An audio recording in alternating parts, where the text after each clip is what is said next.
Hello students. तो आज हम लोग पढ़ने वाले हैं इलेक्ट्रिसिटी चैप्टर का पार्ट 2। इस चैप्टर का पार्ट 1 भी है। अगर आपने वो नहीं देखा है तो आप जाके देख सकते हैं, कमेंट सेक्शन पे लिंक दे दिया है। तो पहले तो हम पढ़ेंगे रेजिस्टेंस इन सीरीज के बारे में। सोचो एक सर्किट में अगर एक से ज्यादा रेजिस्टेंस है, 2 या 3 या 4, तो उस रेजिस्टेंस को हम कैसे कनेक्ट करेंगे? आइदर हम सीरीज में कनेक्ट कर सकते हैं और पैरेलल में। तो अगर हम सीरीज में कनेक्ट करेंगे तो हम देखेंगे कि टोटल रेजिस्टेंस कितना होगा, और अगर हम पैरेलल में कनेक्ट करेंगे तो वो भी देखेंगे कि उसके वजह से टोटल रेजिस्टेंस कितना होगा।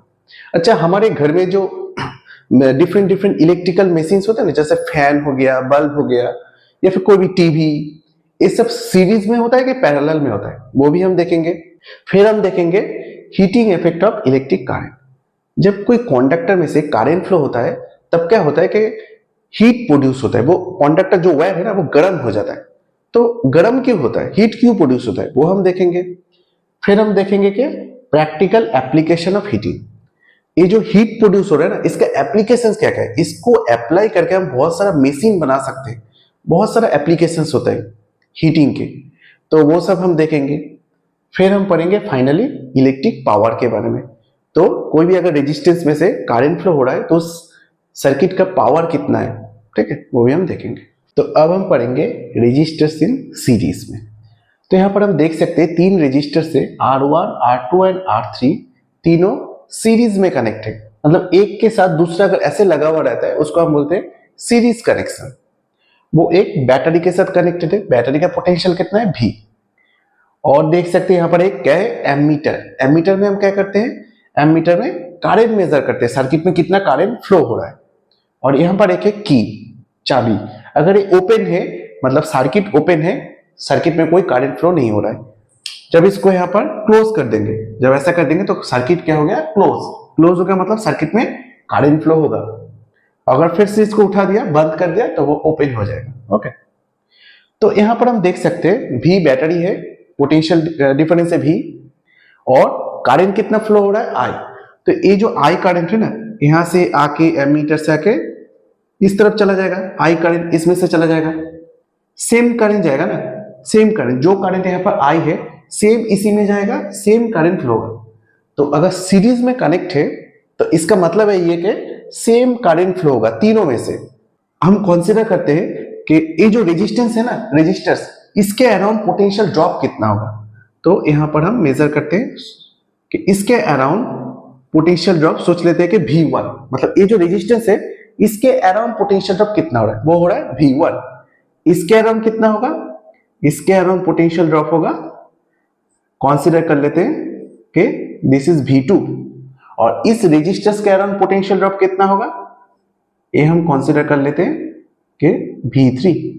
ठीक है, मतलब हम जो टोटल पोटेंशियल दे रहे हैं ना V1, थोड़ा सा यहां पर डिस्ट्रॉय होगा तो बाकी यहां पर डिस्ट्रॉय होगा, और फाइनली यहां पर डिस्ट्रॉय हो जाए। मतलब टोटल जो पोटेंशियल है, एनर्जी तुम दे रहे हो, वो इन तीनों रेजिस्टर्स में खत्म हो जाएगा। ठीक है, तो क्या होगा, V इक्वल्स टू क्या होगा, V1 V2 V3 तीनों सेम होगा।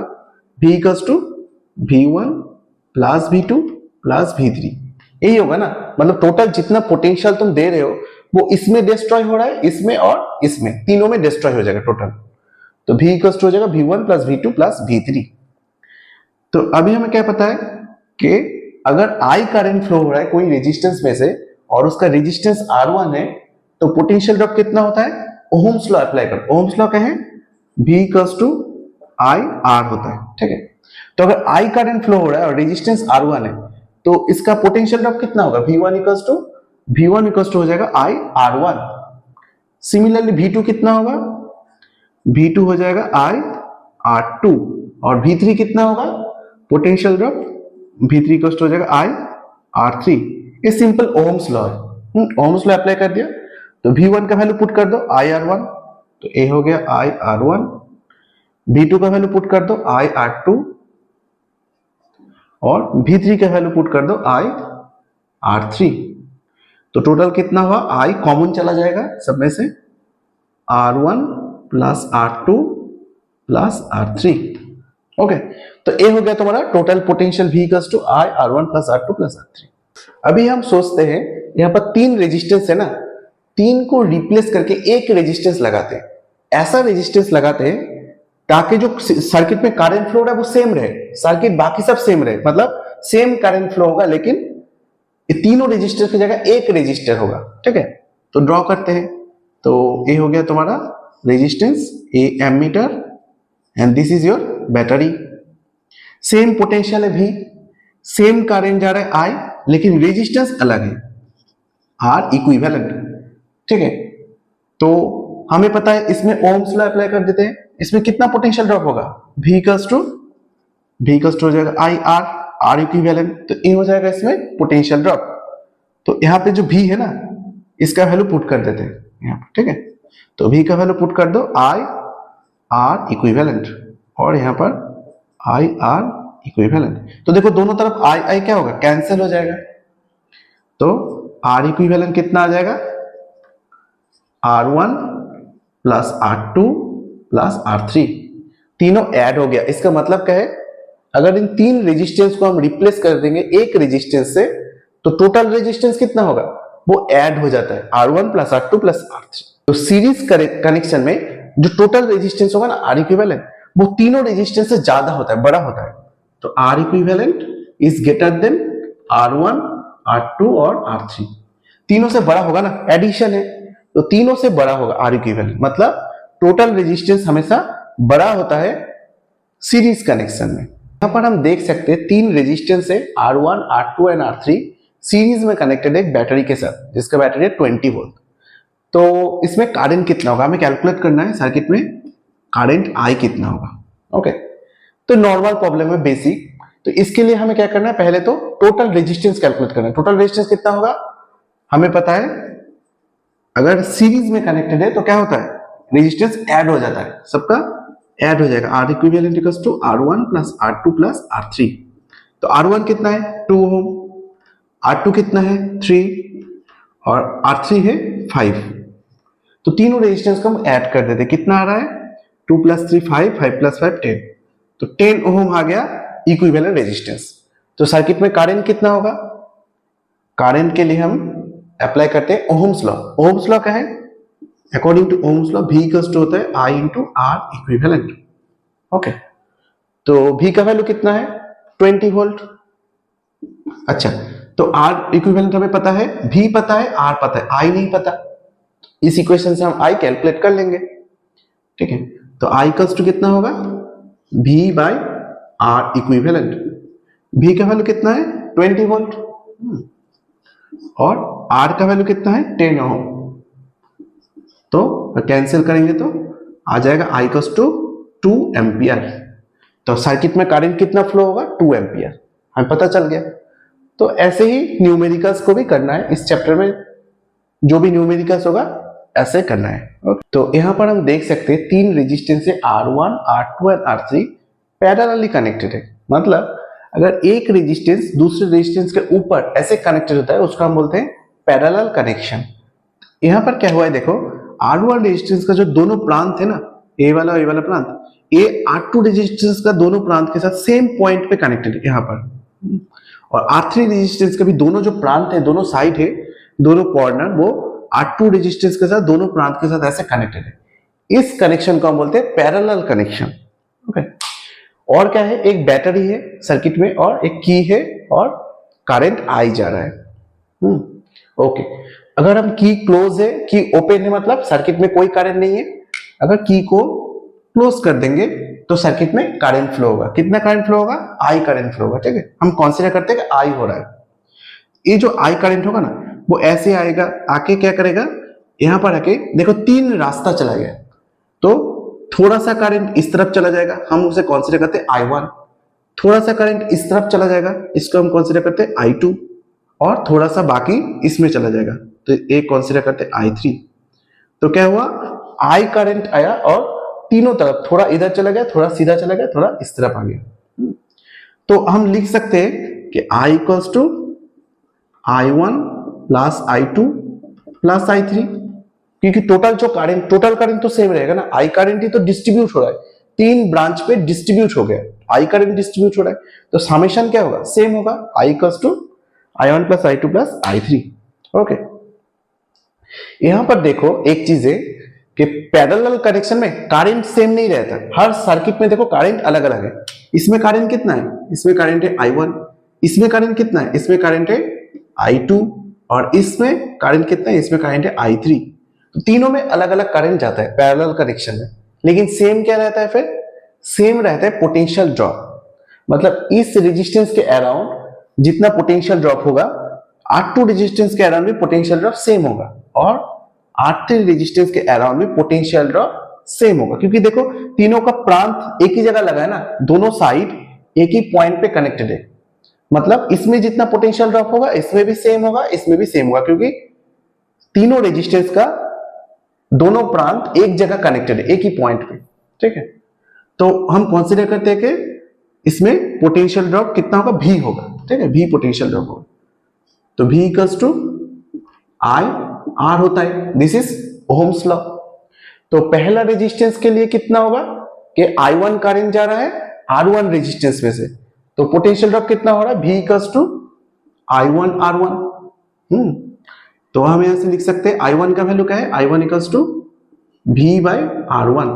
तो हमें देखो I1 का वैल्यू मिल गया, I1 का वैल्यू होता है V by R1। Okay, similarly R2 resistance में कितना करंट जा रहा है, I2। तो हम लिख सकते हैं V equals to I R2। Same V है, V क्यों सेम है, क्योंकि बोला सेम पोटेंशियल ड्रॉप होगा तीनों रेजिस्टेंस में।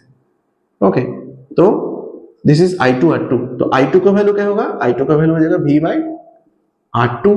ए हमें I2 का वैल्यू मिल गया, और I3 का वैल्यू क्या होगा, similarly V equals to I3 R3। तो I3 का वैल्यू आ जाएगा V बाय R3। तो तीनों का वैल्यू हमें मिल गया, तो यहां पर पुट कर देते I1 I2 I3 तीनों का। This is V by R1, this is V by R2, this is V by R3। Okay, यहां पर हम V कॉमन ले सकते हैं, तो V कॉमन आ गया तो 1 by R1 plus 1 by R2 plus 1 by R3। तो ये हमारा आ गया I equals to V into this. अभी हम क्या करते हैं, तीनों रेजिस्टर को ना एक रेजिस्टेंस से रिप्लेस कर देते हैं। ऐसे रिप्लेस करेंगे कि सर्किट सेम रहेगा, सेम करंट फ्लो होगा I, लेकिन रेजिस्टेंस चेंज हो जाएगा। ठीक है, तो तीन रेजिस्टेंस को एक रेजिस्टेंस से रिप्लेस कर दिया, उसका नाम दे दिया R इक्विवेलेंट। और एक बैटरी है, बैटरी का पोटेंशियल है V, और करंट कितना जाएगा, सेम करंट जाएगा, तभी तो दोनों सर्किट सेम होगा ना, सेम करंट जाएगा, सेम करंट I। ओके, तो यहां पर ओहम्स लॉ अप्लाई कर दो। ओहम्स लॉ क्या है, V equals to I R equivalent. R equivalent resistance है, I करंट जा रहा है, तो I इक्वल्स टू क्या होगा, I का value V by R equivalent. तो I का वैल्यू मिल गया, I का वैल्यू यहां पर पुट कर देते हैं। तो अगर I का वैल्यू पुट करेंगे तो क्या होगा, V by R equivalent. Put कर दिया I का वैल्यू। ठीक है, तो देखो दोनों तरफ क्या है, V कैंसिल हो गया, तो फिर क्या आया, 1 by R equivalent equals to 1 by R1 plus 1 by R2 plus 1 by R3। तो ये आ जाता है तुम्हारा टोटल रेजिस्टेंस। तो इक्विवेलेंट रेजिस्टेंस कितना होता है, reciprocal of equivalent resistance is equal to reciprocal of individual resistances. मतलब सबका रेसिप्रोकल मतलब उल्टा, इनवर्स क्या होता है, इनवर्स ऑफ R इक्विवेलेंट होता है। ओके, तो ये वाला फॉर्मूला मेमोराइज कर लेना है पैरेलल कनेक्शन के लिए, ये वाला फॉर्मूला बहुत इंपॉर्टेंट है। ठीक है, एक न्यूमेरिकल सॉल्व करते हैं। यहां पर देख सकते हैं कि तीन रेजिस्टेंस है, R1 है 2 ओम, R2 है 3 ओम और R3 5 ओम। तीन रेजिस्टेंस है, तीनों पैरेलली कनेक्टेड है। ओके, और एक बैटरी के साथ भी कंसीडर कर लेते हैं कि 10 वोल्ट। तो हमें कैलकुलेट करना है सर्किट में करंट कितना होगा, I कितना होगा, कैलकुलेट करना है। तो कैसे कैलकुलेट करेंगे, सबसे पहले तो हमें इक्विवेलेंट रेजिस्टेंस कैलकुलेट कर लेते हैं। So 1 by R equivalent is equals to 1 by R1 plus 1 by R2 plus 1 by R3। ये हमें पता है, पैरेलल कनेक्शन में ये वाला फॉर्मूला होता है। ओके, तो R इक्विवेलेंट का वैल्यू कैलकुलेट करो, 1 by R equivalent equals to कितना होगा, R1 का वैल्यू है 2 ओम, सो 1 बाय 2, R2 का वैल्यू है 3 ओम, 1 बाय 3, R3 का वैल्यू है 5 ओम, 1 बाय 5। ए आ गया, तीनों को ऐड करो, पहले तो ऐड करना है, कैसे करेंगे देखो, 2 3 5 तीनों का क्या होगा प्रोडक्ट 6 30 हो जाएगा 30, ठीक है। और 2 इंटू 30 क्या होगा 15 प्लस 3 से डिवाइड करेंगे तो 10 और 5 से करेंगे तो 6, तो कितना आएगा तुम्हारा, ऐड कर दो 15 plus 10 25 31 by 30, okay. So this is your 1 by R equivalent. So R equivalent कितना होगा, उल्टा कर दो, इनवर्स कर दो, तो उसको उल्टा कर देंगे तो 30 by 31, तो ये आ गया R इक्विवेलेंट 30 by 31। तो सर्किट में करंट कितना होगा, अभी हम कैलकुलेट करेंगे करंट, ओहम्स लॉ अप्लाई कर देते हैं। ओहम्स लॉ का है V equals to I R, तो I इक्वल्स टू क्या होगा V बाई R। V कितना है, V हमें पता है 10 वोल्ट, ठीक है 10, और R का वैल्यू कितना है, R का वैल्यू हमने कैलकुलेट किया 30 बाई 31, 30 बाई 31 चला जाएगा ऊपर, तो I कितना होगा, I equals to 0 0 cancel 31 by 3, okay, तो 31 बाई 3 आ जाएगा, ओके। और हम लिख सकते हैं 10.33 एम्पियर, तो आंसर आ जाएगा फाइनली करंट कितना होगा 10.33 एम्पियर। तो सर्किट में इतना करंट फ्लो होगा, मिल गया। तो ऐसे ही करना है। अच्छा, एक चीज यहां पर हम देख सकते हैं, सीरीज कनेक्शन में क्या होता है, इन सीरीज कनेक्शन में R इक्विवेलेंट इक्वल टू होता है R1 plus R2 plus R3, add हो जाता है, सब जितना रेजिस्टेंस आएगा इस तरफ ऐड हो जाएगा, सब सारे ऐड होगा, ठीक है। तो टोटल जो रेजिस्टेंस होगा ना वो क्या होगा, R इक्विवेलेंट वो ग्रेटर देन होता है R1 R2 R3, सबसे बड़ा होता है, जो टोटल रेजिस्टेंस होगा वो इंक्रीज होता है। तो सीरीज कनेक्शन में टोटल रेजिस्टेंस इंक्रीज हो जाता है। सेम देखेंगे पैरेलल में क्या होता है, पैरेलल कनेक्शन में ये जो R इक्विवेलेंट होता है ना, R इक्विवेलेंट, ये वाला फॉर्मूला अप्लाई होता है 1 by R1 plus 1 by R2 plus 1 by R3, ठीक है। तो ये वाला फॉर्मूला होता है। तो क्या यहां से तुम दिखा सकते हो, अच्छा यहां पर क्या होता है, R इक्विवेलेंट जो होता है ना वो लेस देन होता है R1 R2 R3, तीनों से छोटा होता है R इक्विवेलेंट। क्या तुम ये प्रूफ कर सकते हो, यहां पर क्या होता है R इक्विवेलेंट सारे रेजिस्टेंस से बड़ा होता है, और यहां पर इक्विवेलेंट रेजिस्टेंस छोटा होता है, कोई भी रेजिस्टेंस ले लो छोटा होता है। तो पैरेलल कनेक्शन में टोटल रेजिस्टेंस जो आएगा वो सबसे छोटा होगा, सबसे छोटा होगा। क्यों छोटा होता है, क्या तुम ये प्रूफ कर सकते हो, देखो हम इसे ऐसे प्रूफ कर सकते हैं। देखो अगर 1 by R equivalent 1 by R1 plus 1 by R2 plus 1 by R3 है, तो 1 by R इक्विवेलेंट क्या होगा, 1 by R equivalent this is greater then 1 by R1, ये हम लिख सकते हैं ना, क्योंकि इसका तो एडिशन है, इन दोनों का तीनों का एडिशन ए है। तो ए वाला जो टर्म होगा वो इससे तो बड़ा होगा ना, इससे बड़ा होगा, इससे भी बड़ा होगा, और इससे भी ए वाला टर्म बड़ा होगा, ओके।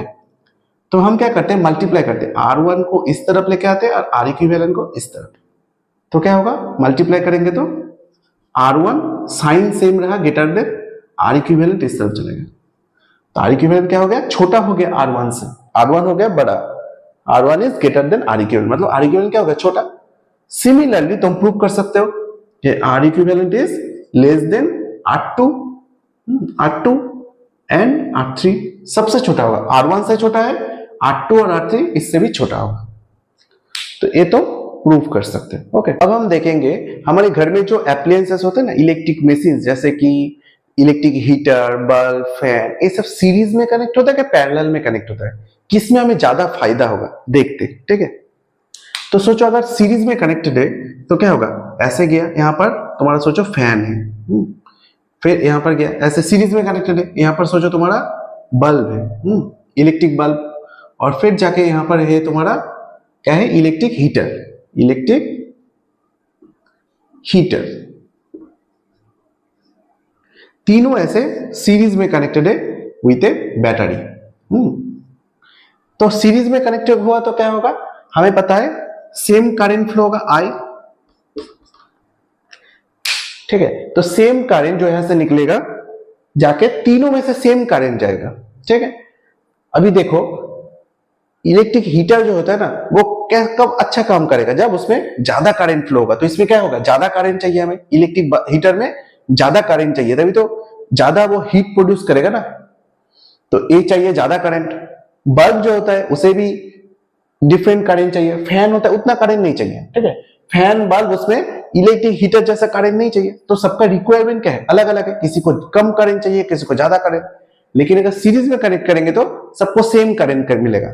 तो क्या है, वो अच्छे से काम करेगा? नहीं काम करेगा, हमारा बिजली का बिल ज्यादा आ जाएगा और अच्छे से काम भी नहीं करेगा। हीटर अच्छे से हीट नहीं करेगा, फैन अच्छे से नहीं घूमेगा फुल स्पीड में, बल्ब भी अच्छे से नहीं चलेगा। तो सीरीज में कनेक्ट करेंगे तो बहुत सारा प्रॉब्लम आ जाएगा। ओके, लेकिन अगर सोचो हम तीनों को पैरेलल कनेक्ट करते, पैरेलल कैसे, सोचो ऐसे आया, ऐसे हमने लगा दिया फैन को, ऐसे लगा दिया हमने इलेक्ट्रिक बल्ब को, और ऐसे आया यहां पर लगा दिया इलेक्ट्रिक हीटर।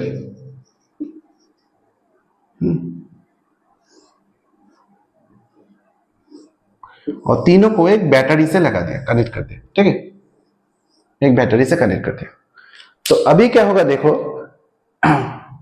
तीनों को ना डिफरेंट डिफरेंट करंट मिलेगा। ये जो यहां से करंट आएगा I, थोड़ा सा करंट इधर जाएगा I1, इसमें जाएगा I2 और इसमें जाएगा I3। तो तीनों को देखो अलग अलग करंट मिल रहे हैं। जिसको ज्यादा करंट चाहिए उसको हम ज्यादा करंट दे सकते हैं, जिसको कम चाहिए उसको कम करंट दे सकते हैं। तो तीनों को अलग अलग करंट हम दे सकते हैं। तो पैरेलल कनेक्शन होने का फायदा यही है, अगर किसी को ज्यादा करंट चाहिए तो हम ज्यादा मिलेगा, किसी को कम चाहिए कम मिलेगा। तो बहुत सारा फायदा है। तो इसलिए हम घर में जो भी इलेक्ट्रिकल जो भी चीजें होते हैं वो हमें पैरेलली कनेक्ट करना पड़ता है। लेकिन अब तीनों का क्या होगा, पोटेंशियल डिफरेंस सेम होगा। मतलब अगर ए तुम्हारा 200 इस के अराउंड पोटेंशियल ड्रॉप कितना होगा, 220 वोल्ट, तो बल्ब के अराउंड भी पोटेंशियल ड्रॉप कितना होगा, 220 वोल्ट, और इलेक्ट्रिक हीटर के अराउंड में पोटेंशियल ड्रॉप होगा 220 वोल्ट। क्योंकि हमें पता है हमारे घर में जो कनेक्शन होता है वो 220 वोल्ट का होता है। मतलब जो भी तुम लगाओ फैन बल्ब सब 220 वोल्ट में काम करता है। तो इसलिए हमारे घर में सब कुछ पैरेलली कनेक्ट होता है। अच्छा, सीरीज कनेक्शन का और एक प्रॉब्लम भी है। देखो यहाँ पर अगर फैन बल्ब और हीटर तीनों सीरीज में कनेक्ट है ना, सोचो बल्ब का फ्यूज उड़ गया, बल्ब खराब हो गया, ये बल्ब खराब हो गया ना, तो खराब हो गया मतलब क्या हुआ, सर्किट यहाँ पर ओपन हो गया, सर्किट ओपन, तो सर्किट में से क्या करंट फ्लो होगा, करंट तो यहां से आके यहां पर आके रुक जाएगा क्योंकि सर्किट ओपन है, तो करंट फ्लो ही नहीं होगा। तो अगर सीरीज में कनेक्ट करोगे तो उसमें से कोई एक मशीन भी खराब हो गया ना, कोई बाकी सब काम नहीं करेगा क्योंकि सर्किट ओपन हो गया। सर्किट ओपन हो गया मतलब करंट फ्लो ही नहीं होगा, तो वो काम नहीं करेगा। इसलिए हमारा देखो, जब दिवाली में हम लगाते हैं ना घर के अराउंड लाइट लगाते हैं, बल्ब लगाते हैं, तो उसमें क्या होता है, सारे जो बल्ब होता है एक एक करके सीरीज में कनेक्टेड होता है।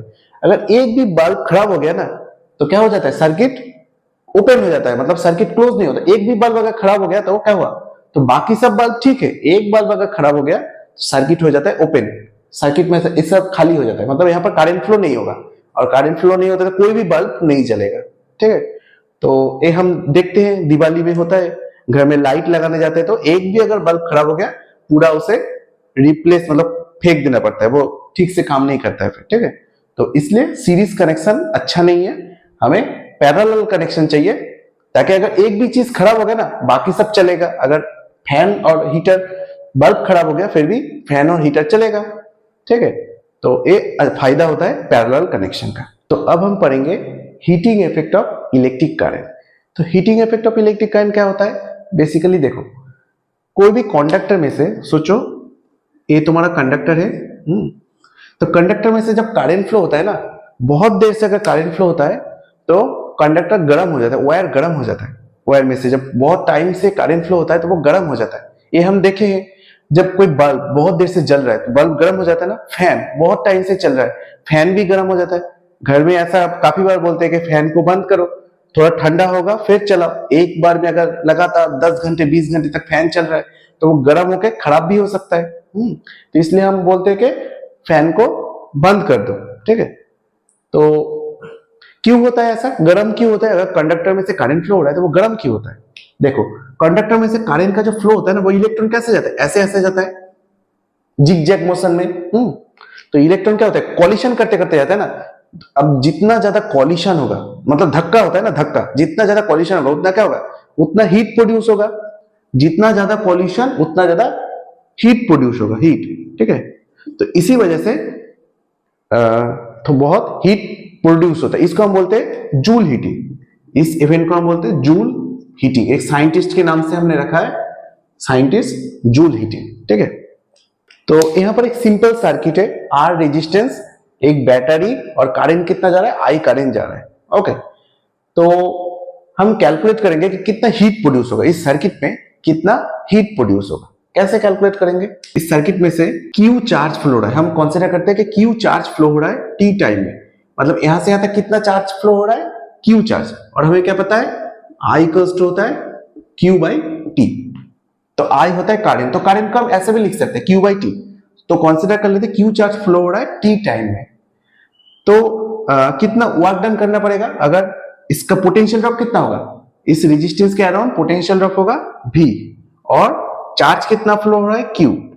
तो Q चार्ज को V पोटेंशियल ड्रॉप में से अगर पास कराना है तो कितना वर्क डन करना पड़ता है। देखो ये वाला फॉर्मूला याद है, W equals to Q V, ये वाला फॉर्मूला। तो ये होता है तुम्हारा work done, work done equals to Q V. Okay, तो एक सेकंड में कितना वर्क डन करना पड़ेगा, मतलब पावर कितना होगा सर्किट का।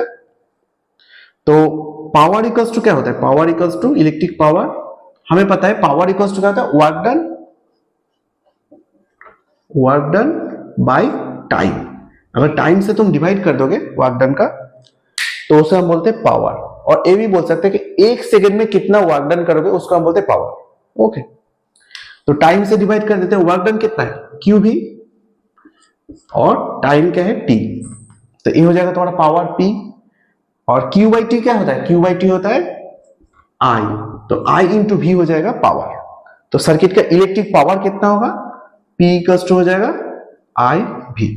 ये वाला फॉर्मूला याद रख लो, इसका हम बाद में एप्लीकेशन करेंगे। इसका मतलब क्या है, एक सेकंड में इतना एनर्जी और पावर ये एब्जॉर्ब कर लेता है, मतलब डिस्ट्रॉय कर लेता है। ठीक है, एक इसका पावर आई भी है, मतलब एक सेकंड में कितना एनर्जी डिस्ट्रॉय हो रहा है, आई भी अमाउंट एनर्जी डिस्ट्रॉय हो रहा है। तो सर्किट का पावर कितना है, पावर हमें पता है पी इक्वल्स टू होता है आई वी। तो पावर का मतलब क्या है, एक सेकंड में कितना एनर्जी डिस्ट्रॉय हो रहा है यहाँ पर। तो एक सेकंड में ये जो एनर्जी डिस्ट्रॉय हो रहा है ना, अभी देखो एनर्जी तो डिस्ट्रॉय नहीं हो सकता, क्या होता है, एनर्जी एक रूप से दूसरे रूप में कन्वर्ट होता है। एनर्जी कंजर्वेशन लॉ पढ़े हो, एनर्जी कंजर्वेशन में क्या होता है, एनर्जी कभी डिस्ट्रॉय नहीं हो सकता, एक रूप से दूसरे रूप में चला जाता है। तो यहाँ पर जो एनर्जी डिस्ट्रॉय हो रहा है ना, ये क्या हो रहा है, ये एक्चुअली एक रूप से दूसरे रूप में जाए, कौन से रूप में, हीटिंग, ऐसे हीटिंग एनर्जी, हीट एनर्जी। ठीक है, तो यहाँ पर क्या हो रहा है, ये जो हीट है, हीट प्रोड्यूस हो रहा है, ये एनर्जी जो आई वी अमाउंट एनर्जी यहाँ पर डिस्ट्रॉय हो रहा है, लग रहा है वो हीट एनर्जी में कन्वर्ट हो रहा है। ठीक है, तो एक सेकंड में कितना एनर्जी डिस्ट्रॉय हो रहा है, आई वी। तो टी सेकंड में कितना होगा, टी सेकंड, क्योंकि टी टाइम से करंट चल रहा है ना, तो टी सेकंड में कितना होगा, टी सेकंड में हो जाएगा आई वी टी। ठीक है, तो इतना एनर्जी डिस्ट्रॉय हो जाएगा टी सेकंड में। तो कितना हीट प्रोड्यूस हो रहा है, हम लिख सकते हैं H equals to V I T, इतना हीट प्रोड्यूस होता है। अभी हमें देखो पता है ओम्स लॉ का है, V equals to I R. Ohm's law, V का वैल्यू पुट कर दो, तो V का वैल्यू पुट करेंगे तो कितना आएगा, V equals to I R into I T, तो कितना हो जाएगा, आई स्क्वायर आर टी।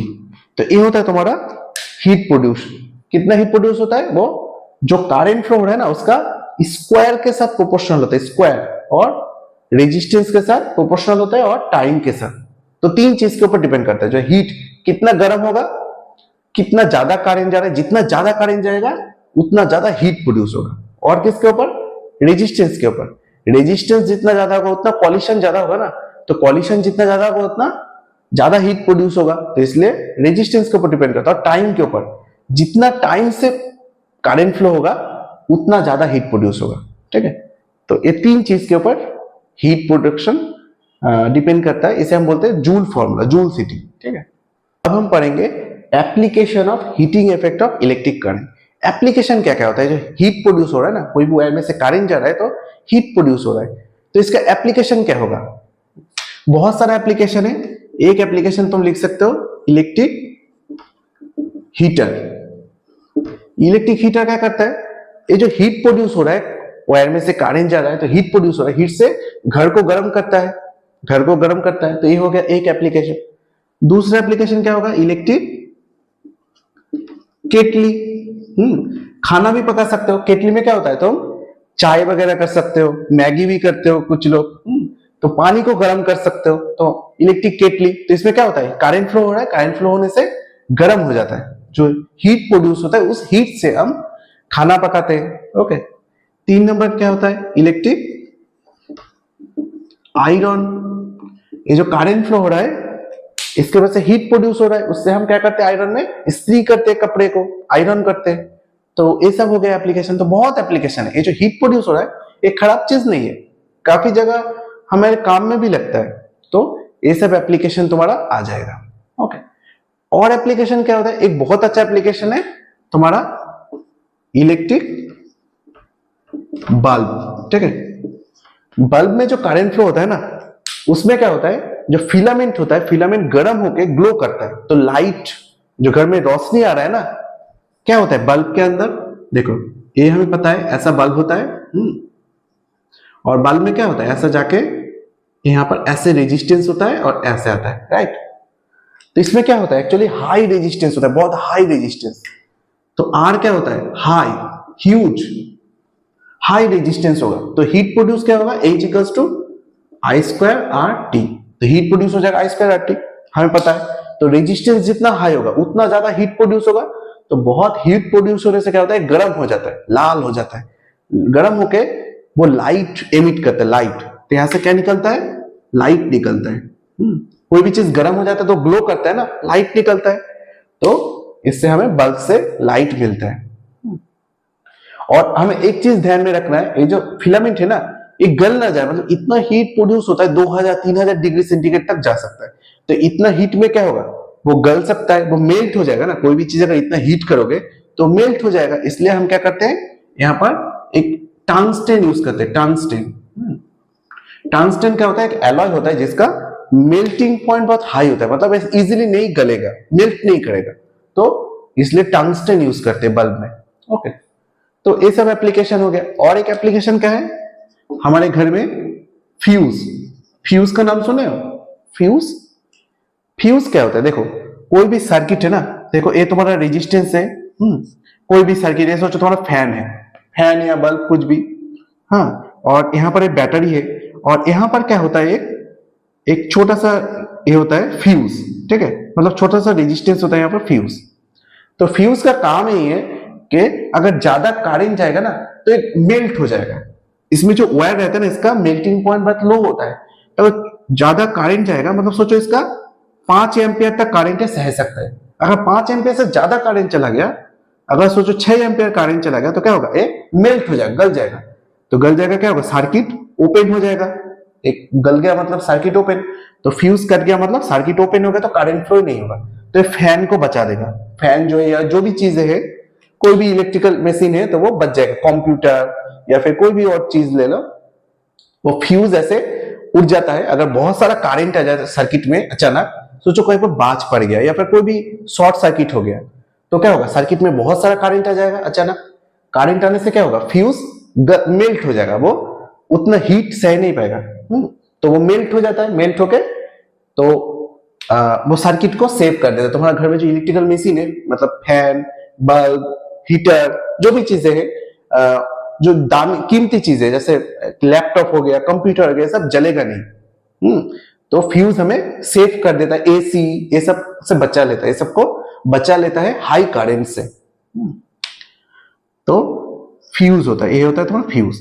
फ्यूज के बॉडी में देखो लिखा रहता है 1 एम्पियर, 1 एम्पियर, 2 एम्पियर, 3 एम्पियर, मतलब वो उतना करंट सह सकता है, 3 एम्पियर तक सह सकता है, इससे ज्यादा जाएगा तो वो जल जाएगा। अगर एक फ्यूज के बॉडी में लिखा है 4 एम्पियर, मतलब 4 एम्पियर तक वो सह सकता है, उससे ज्यादा करंट जाएगा तो वो फ्यूज गल जाएगा। ओके, तो ये होता है फ्यूज का मैक्सिमम करंट। तो अब हम पढ़ेंगे इलेक्ट्रिक पावर। इलेक्ट्रिक पावर क्या होता है, सोचो ये एक सर्किट है, रेजिस्टेंस R और ये बैटरी के साथ कनेक्टेड है, ठीक है। बैटरी का पोटेंशियल है V और सर्किट में करंट कितना जा रहा है I। तो अभी हमने कैलकुलेट किया पावर कितना होता है, मतलब कितना एनर्जी डिस्ट्रॉय होता है, पावर इक्वल्स टू होता है IV और VI। ये हमने अभी थोड़ी देर पहले डिराइव किया, पावर P इक्वल्स टू होता है VI। तो अभी हम ओम्स लॉ अप्लाई कर सकते हैं, V इक्वल्स टू क्या होता है IR। तो अगर पुट कर देंगे तो V का वैल्यू IR, तो क्या हो जाएगा I स्क्वायर R आ जाएगा, ठीक है। तो power equals to I square R, ये भी अप्लाई कर सकते हो। और एक रूप भी होता है I इक्वल्स टू क्या होता है, I इक्वल्स टू होता है यहाँ पर V बाय R। तो I को रिप्लेस कर दो इस इक्वेशन में ना, I को रिप्लेस कर दो, तो I का वैल्यू पुट कर दो V बाय R। तो इस इक्वेशन में अगर I का वैल्यू पुट कर देंगे V बाय R, तो क्या होगा V by R into V, तो क्या हो जाएगा वो V स्क्वायर बाय R। तो तीन फॉर्मूला होता है P equals to electric power का IV, I स्क्वायर और V स्क्वायर बाय। तीनों फॉर्मूला तुम यूज कर सकते हो। कब कौन सा फॉर्मूला यूज करना है थोड़ा देखना पड़ेगा, सर्किट को देख के तुम्हें अप्लाई करना है। कभी सीरीज में सोचो, सीरीज में अप्लाई कर दो तो सीरीज में ये वाला फॉर्मूला यूज कर सकते हो। क्यों? क्योंकि हमें पता है सीरीज कनेक्शन में क्या होता है, करंट सेम रहता है। अगर दो तीन रेजिस्टेंस सीरीज में है तो ये वाला फॉर्मूला अप्लाई करना ज्यादा सही होगा।